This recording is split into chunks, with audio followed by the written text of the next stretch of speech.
So today we are testing out the Van Gogh watercolour palette. Hello guys, so this video is going to be me just testing and playing around with this watercolour palette. It is the Van Gogh palette from Royal Talens. Now I have actually been looking for a travel watercolour palette for a long time, or at least setting up a travel watercolour palette. Now I've heard a lot of good things about Van Gogh watercolours. Now truth be told, I have actually played around with Van Gogh watercolours before because I was sent a couple of colours in a previous scrawler box that I never even did on the channel because at the time I had university work. So I'm actually really curious to see how the rest of the colours would be. This is a 12 set and it has 3 extra pans, and since I was sent 3 in the scrawler box that are already in this palette, it means for me personally there's only 12 colours here, but if you're buying this box for the first time there are 15 colours, which is really great. Now when I paid for this box on Amazon it was about £12. And this is what the inside looks like. So there's 6 mixing wells and there is this brush, which is really cute. Oh my god. This is a size 4 and this is from the Daler and Rowney set I got from one of my latest scrawler boxes. You can see the size difference immediately, and the problem I have with this brush from the Daler and Rowney set is that it's too small for my hands, so actually having one that can fit really nicely in my hand and have some wiggle room to spare is just great. Just clips in like that. And I'm thinking, for me personally, making a travel palette, I probably won't go with this case, but depending on how the colours will be, I might put some of the colours that are in here into another travel set case. So these are the watercolour tubes I got from Scrawler Box. I did say it was last year, but I think it was like 2 years ago now. University was on at the time and I was doing all of my development work, and these were actually used in some of my university development work, but apart from that they were never really shown on my YouTube channel, the fact that I had them. So the colours I have are Permanent Lemon Yellow, Cerulean Blue Phthalo, and Prussian Blue. Now they look like they've been squeezed already, and that is because I have some empty pans of my own and I have actually filled them in another tin, and these 2 colours are the Prussian Blue and the Cerulean Blue. The rest of the colours in here are White Nights and this one is a Winsor & Newton one. So that's all I'm really gonna say about that. Now I'm not gonna swatch these because the same colours are in this palette right here, so let's actually swatch out the colours and see how they perform. First things first, let's actually peel this off.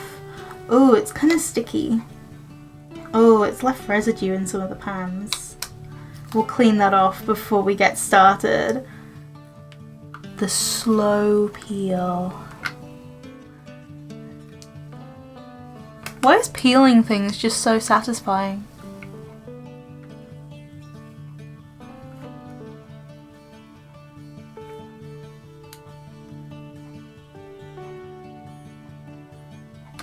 I'm going to shift it over here and turn it around just to make it easier to use, and this paper is the Arteza watercolour paper. I have a lot of this stuff and it's really good paper. I would recommend. So I was going to have the colours the other way, but I turned it back around just so they're in colour order. So first of all we have the Quinacridone Rose.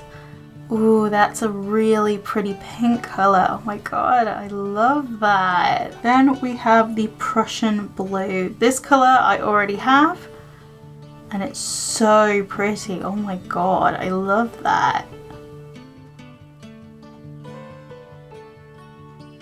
The Burnt Umber, Payne's Grey. That reminds me of my White Nights Payne's Grey. Oh my god. I don't think it's exactly the same, but it reminds me so much of it, which, I love that. And we have the Permanent lemon yellow, which is a colour I already have from the Scrawler box. Very nice, very vibrant. I feel like this camera is not doing the colours any justice, but they are very, very pretty. Then we have the Permanent Red Light. Oh, this is kind of like an orangey red, so like a very warm red. Then we have the Ultramarine Deep. Oh, it's like the primary colours all in a row. That's so nice. Oh my god. Then the Sap Green. Oh, so it's this nice warm green. Then the Yellow Ochre. I use yellow ochre, and I know that some people don't like yellow ochre, but I really like it for mixing my skin tones. I've always used it as a good skin tone mix. Then we have the Azo Yellow Medium. That's an interesting colour. That's kind of like an in-between of the yellow ochre and the permanent lemon yellow, almost. Next colour is Madder Lake Deep. This looks like one of my White Nights colours as well.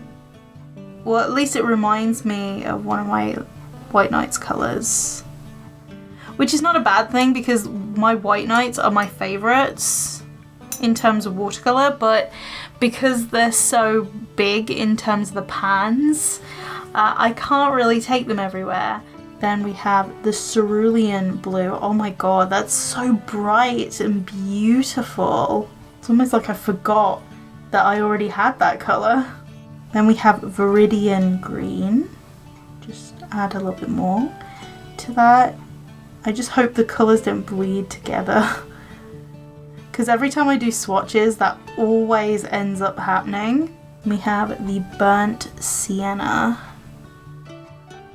Ooh, that's a really, really pretty colour.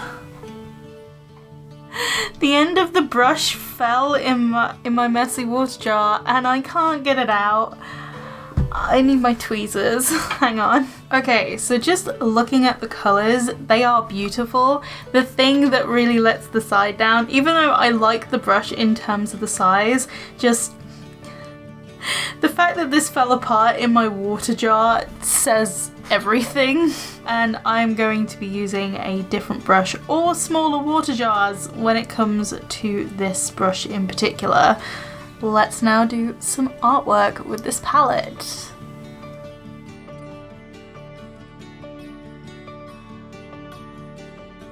Now before I start painting and talk about the change of location, which is pretty obvious at this point, I'm just going to briefly touch on the swatches just a minute, because while I was editing, two of the blues really did blend together and look like the same blue, even though they weren't. Like, in real life it looks completely different, and I don't know why my camera just messed it up that way. Maybe it's because the way the Van Gogh palette is laid out, there's a column of just blues and it just kind of makes the blues look similar. I don't know. But it is different in real life. The Prussian blue is a more cooler toned blue, and the Ultramarine Deep is just a more warmer tone of blue. Now you probably noticed that there is a change of scenery. This change of scenery is not going to be on for too long. This is because I decided to start sketching in my sketchbook for this video when I was around my nan's house. Because when I was around my nan's house, I didn't really take my laptop around there. I just took some art supplies and a camera and my mini tripod, and that was it. I mainly did this just because I just wanted an internet detox while I was spending time with my grandmother. Not only that, but I'm currently working on so many different projects at once, and there's one project in particular that is coming up in the next month, and it is going to be my first ever convention. And so because of that, my mind has been so chaotic, so all over the place, just in so many different areas, just because I need to get so many different jobs done before next month, that I just thought filming a really calm watercolour video around my nan's house was just a really good option. I feel like currently my mind is in so many different places that it just can't seem to focus on one thing at a time. Funnily enough, it does actually remind me a lot of being in university, but the only difference is with university there is a bit more structure to the chaos, whereas this structure is just non-existent. It's not there. So because this is my first ever convention where I'm doing an artist alley, I'm very nervous and I'm scared of the unknown. I am going to try and film, but I'm going to be pretty much learning on the day, so I don't know how much filming I'm going to get done. It's only a one-day convention, so I'm basically dipping my toe into the water to see if it's cold or warm. That's the kind of experience I'm going for, to see whether conventions are my cup of tea. So I'll get back to talking about my life in a second. I'm just going to dive into what I thought about the paints, because this is the first time I have used a set of Van Gogh watercolours. Now, I actually really had fun with this set. It was a lot of fun just to carry it around.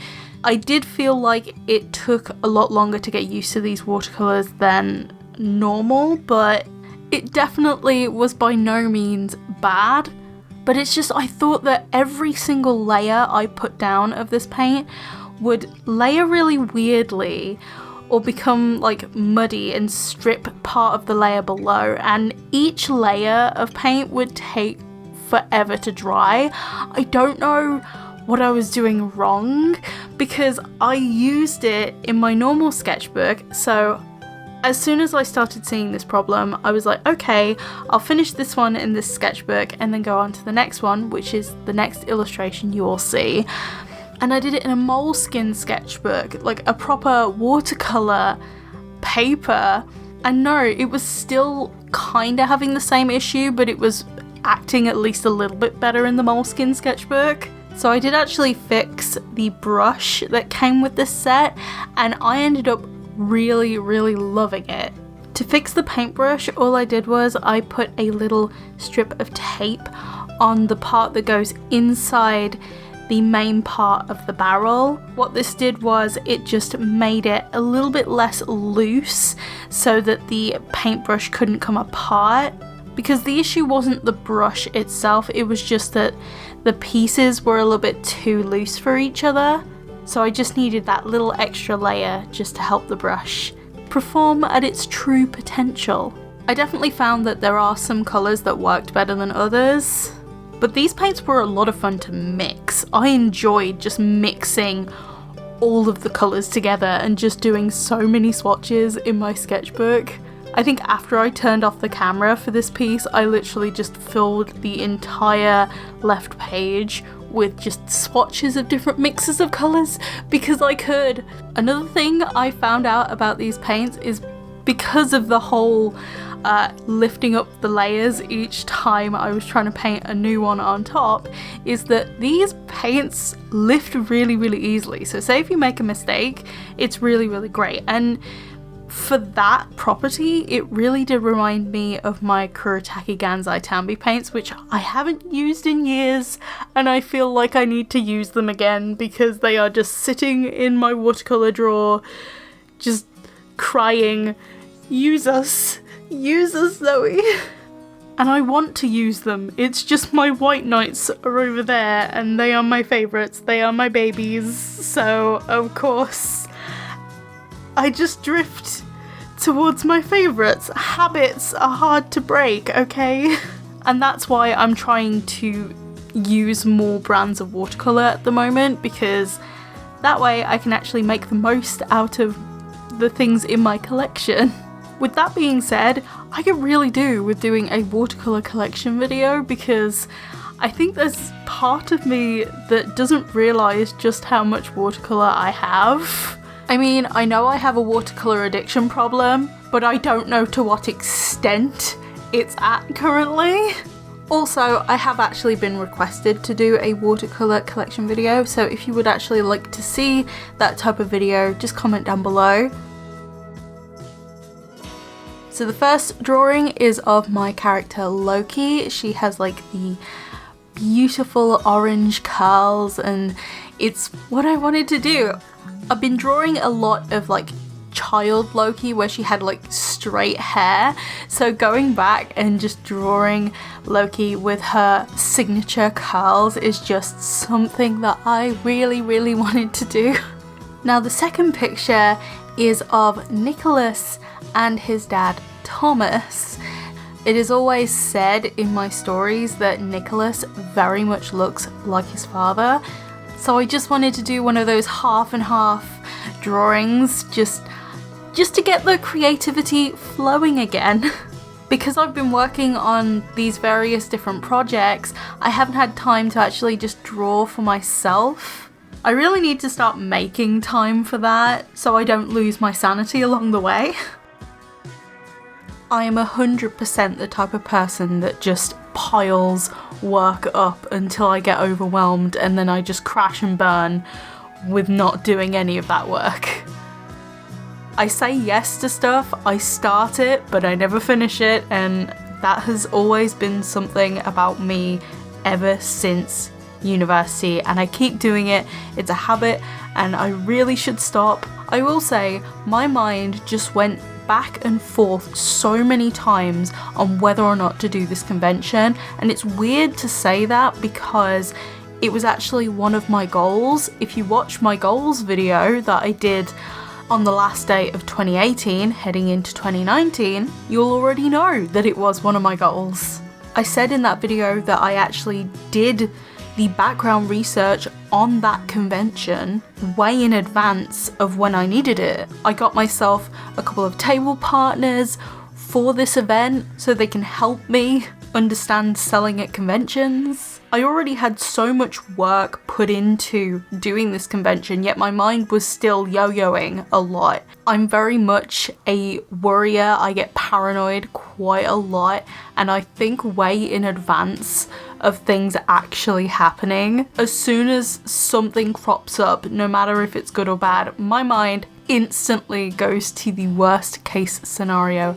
Cannot help it, it just does it.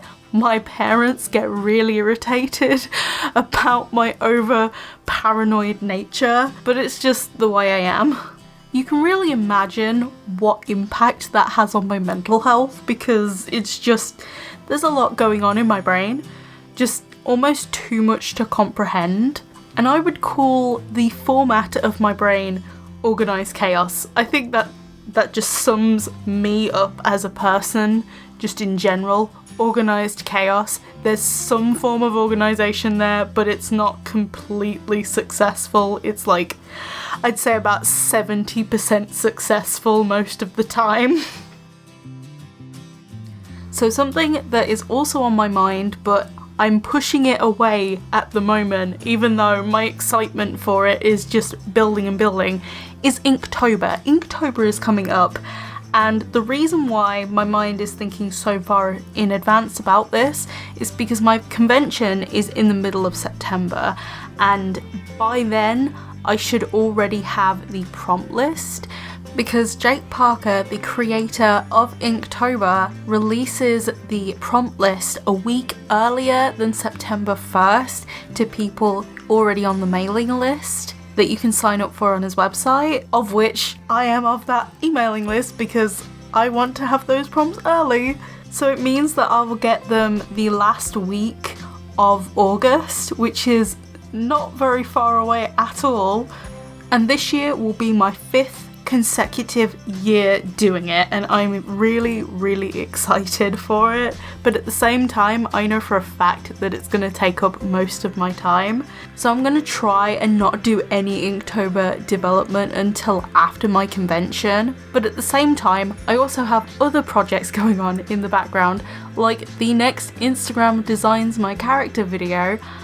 I have that in the back of my mind as well, because I know people want that video, but I cannot do anything about it until after the convention, because the convention is just taking up a lot of my time. Do you see a pattern here? Because I definitely can. But even though I'm busy, I need to remember to take breaks, because I am definitely one of those people who just forget to take breaks and just don't. I think it will be the key to me keeping my sanity throughout this entire process. But anyway, I really hope you guys enjoyed this video. If you did, you can click like and subscribe if you haven't already, with those post notifications on, for notifications for every time I upload or live stream. And I will see you guys in my next video. Bye guys!